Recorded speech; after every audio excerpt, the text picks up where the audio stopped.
हम लाए हैं आपके लिए श्री कृष्ण के अनमोल वचन, सुविचार का संकलन किया जा रहा है, जिसको पढ़कर आप अपने जीवन को सफल बना सकते हैं। श्री कृष्ण की भक्ति बेहद ही दुर्लभ है। जो श्रद्धा भाव से कृष्ण का दास होता है, वह सारे जगत को जीत जाता है। यहाँ आप श्री कृष्ण के द्वारा बोले गए अनमोल वचन, श्रीमद् भागवत गीता आदि से प्रेरित सुविचार का भंडार प्राप्त कर सकते हैं। अपने जीवन में अपनाकर जीवन को संवार सकते हैं। 1. बुराई तो तुम्हें हजारों की भीड़ में भी तुम्हें ढूंढ लेगी। ठीक उसी प्रकार जैसे गायों की झुंड में बछड़ा अपने माँ को ढूंढ लेता है, परंतु जो बंसी वाले को दिल से मानता है, वह बुराई में भी अच्छाई को ढूंढ लेता है। व्यक्ति को सदैव बुराई से बचकर रहना चाहिए। अगर कोई बुरा कर्म करता है तो वह कर्म उसको अपने जीवन में भोगना ही पड़ता है।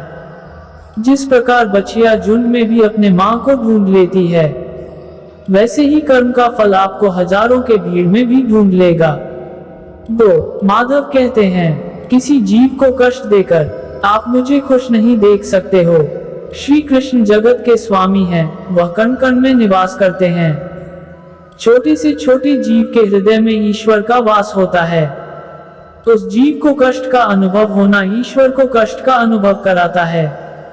अर्थात किसी जीव को कष्ट देकर अपने ईश्वर को खुश कैसे देख सकते हैं। 3.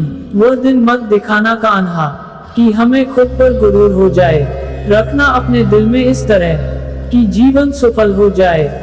जो कृष्ण का दास हो जाता है, वह अपने आराध्य से ऐसे दिन ना दिखाने की कामना करता है जिससे उसमें कभी गुरूर आ जाए। वह तो अपने कृष्ण का सेवक बनकर ही जीवन सफल बनाना चाहता है। 4. जो हुआ अच्छा हुआ, जो होगा अच्छा होगा। स्वयं को मुझ पर छोड़ दो, अपने कर्म पर ध्यान दो। कर्म ऐसा जो स्वार्थ रहित पाप रहित हो। कृष्ण अपने भक्तों को कर्म का मार्ग दिखाना चाहते हैं। वह कहते हैं, अपने कर्म समाज के प्रति और मानव कल्याण के प्रति केंद्रित करते हुए करो। बाकी फल की चिंता मत करो, उन सभी कर्मों को मुझे समर्पित करो। इस मार्ग को अपनाकर तुम मुझे प्राप्त कर सकते हो, मेरे प्रेम का भागीदार बन सकते हो। 5. दुष्ट लोग अगर समझाने मात्र से समझ जाते तो यकीन मानो महाभारत कभी ना होता। जो दुष्ट लोग होते हैं वह कठोरता से ही मानते हैं। उनको समझाने के लिए कठोर व्यवहार करना आवश्यक है। अगर समझाने मात्र से दुष्ट समझ जाते तो बांसुरी बजाने वाला कभी महाभारत नहीं होने देता। 6. जो अपने मन पर नियंत्रण नहीं रखता, वह स्वयं का धीरे धीरे शत्रु बनता जाता है। मनुष्य का मन सदैव से चंचल रहा है। इस मन की चंचलता ने मनुष्य को पथभ्रष्ट तथा मार्ग से विचलित करने में कोई कसर नहीं छोड़ी। जो व्यक्ति अपने मन को नियंत्रण में नहीं रखता, वह धीरे धीरे स्वयं का शत्रु बन जाता है। 7. ज्यादा हंसने और बोलने वाला व्यक्ति अगर चुप हो जाए तो मान लेना वह भीतर से टूट चुका है। जो व्यक्ति सदैव हंसता खेलता मुस्कुराता रहता हो, अगर वह अपने स्वभाव से भिन्न हो जाए अर्थात चुप गुमसुम उदास रहने लगे, तो समझना उसके हृदय में एक पीड़ा है। उस पीड़ा ने उसे कमजोर बना दिया है। 8. जिस व्यक्ति के पास संतुष्टि नहीं है, उसे कितना भी मिल जाए वह असंतुष्ट ही रहेगा। जिस व्यक्ति के पास संपूर्ण धन दौलत ऐश्वर्य वैभव सब है, मगर संतुष्टि नहीं है, तो उस धन दौलत का कोई अर्थ नहीं। वह सदैव असंतुष्ट की स्थिति में ही रहता है। जिसके पास संतुष्टि है वह थोड़े में भी संतुष्ट रहता है। 9. जिंदगी में सदैव अवसरों का आनंद लेना चाहिए, लेकिन किसी के भरोसे को तोड़कर नहीं। जिंदगी में भरोसा एक ऐसी चीज है जिसे प्राप्त करना वर्षों की मेहनत के समान है। फिर भी ये प्राप्त हो या नहीं ये भाग्य पर निर्भर करता है, किंतु भरोसे को तोड़कर पुनः प्राप्त करना यह संभव नहीं है। इसलिए जिंदगी में अवसरों का आनंद सदैव ले, लेकिन भरोसे को कभी टूटने ना दें। 10. प्रेम में कोई वियोग नहीं होता, प्रेम ही अंतिम योग है, अंतिम मिलन है। प्रेम कभी ना समाप्त होने वाली प्रक्रिया है। जिस व्यक्ति को प्रेम हो जाता है वह फिर जीवन और जीवन के बाद भी प्रेम के वशीभूत रहता है।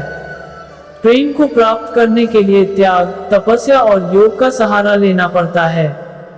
11. कभी भी स्वयं पर घमंड मत करना। पत्थर भी भारी होकर पानी में अपना वजूद खो देता है।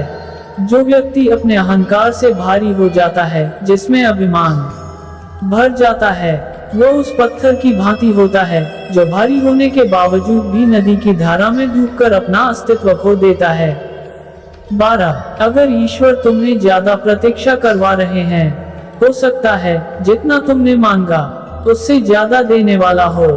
अगर किसी लक्ष्य, खुशी या सफलता की प्राप्ति में लंबा समय लग रहा है, प्रतीक्षा की अवधि अधिक है, तो हो सकता है आपकी अपेक्षा से ज्यादा आपको मिलने वाला है। अपने कर्म पर अडिग रहिए और विश्वास रखिए उस ईश्वर पर जो आपके कर्म की परीक्षा ले रहा है। 13. जीवन ना तो भविष्य में है और ना ही अतीत में, जीवन तो बस इस पल में है, केवल इस पल में। जो लोग जीवन को भूत और अतीत के भरोसे छोड़ देते हैं, उन्हें श्री कृष्ण सावधान करते हैं। जीवन का अर्थ ना भूत है ना भविष्य, जीवन केवल और केवल वर्तमान है। इसलिए वर्तमान में अपने जीवन को आनंद पूर्वक जिए, निस्वार्थ कर्म को अपने जीवन में अपनाएं। 14. मैं विधाता होकर भी विधि के विधान को नहीं टाल सका। मेरी चाह राधा थी और चाहती मुझको मीरा थी, पर मैं हो रुक्मणी का गया। जो विधाता के लेख में होता है उसी का फल हमें मिलता है।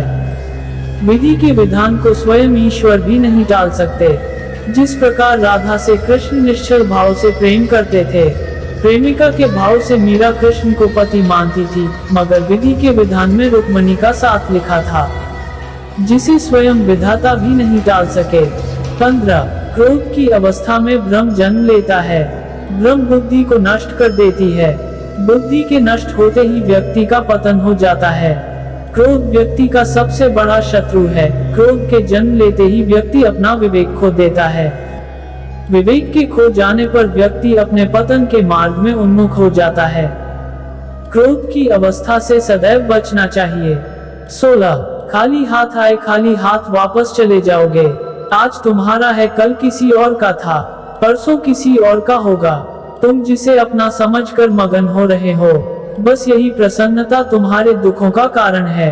इस संसार में कुछ भी स्थायी नहीं है, ना ही सुख दुख और ना ही जीवन मरण, सब एक प्रक्रिया है। जो खुशियां आज तुम्हारे पास है, कल वो खुशियां किसी और के पास होगी। जिसे अपना समझकर हम खुश होते हैं, वही खुशी कल दुख का कारण बनती है। 17. आत्मा को शस्त्र नहीं काट सकता, अग्नि नहीं जला सकती, जल नहीं बुझा सकता, वायु नहीं सुखा सकती। आत्मा शाश्वत सत्य है, यह अजय है, अमर है। आत्मा नए नए शरीर को धारण करती है, एक शरीर से निकलकर दूसरे शरीर में, यही आत्मा की विचरण प्रक्रिया है। इस आत्मा को ना तो किसी शस्त्र से काटा जा सकता है, ना ही अग्नि इसे जला सकती है। कोई जल इसे बुझा नहीं सकता और यह किसी वायु से सूख नहीं सकती। 18. मैं सभी प्राणियों को समान रूप से देखता हूँ, ना कोई मुझे कम प्रिय है ना अधिक, लेकिन जो मेरी प्रेम पूर्वक आराधना करते हैं, वह मेरे भीतर रहते हैं और मैं उनके जीवन में आता हूँ। ईश्वर के लिए सभी प्राणी समान है, उन सभी में समान रूप से ईश्वर का वास होता है। कोई जीव छोटा या बड़ा, अधिक या ज्यादा प्रिय नहीं होता। जो अपने ईश्वर की विशेष आराधना करते हैं, पुकारते हैं, उनके साथ वह सदैव उपस्थित रहते हैं।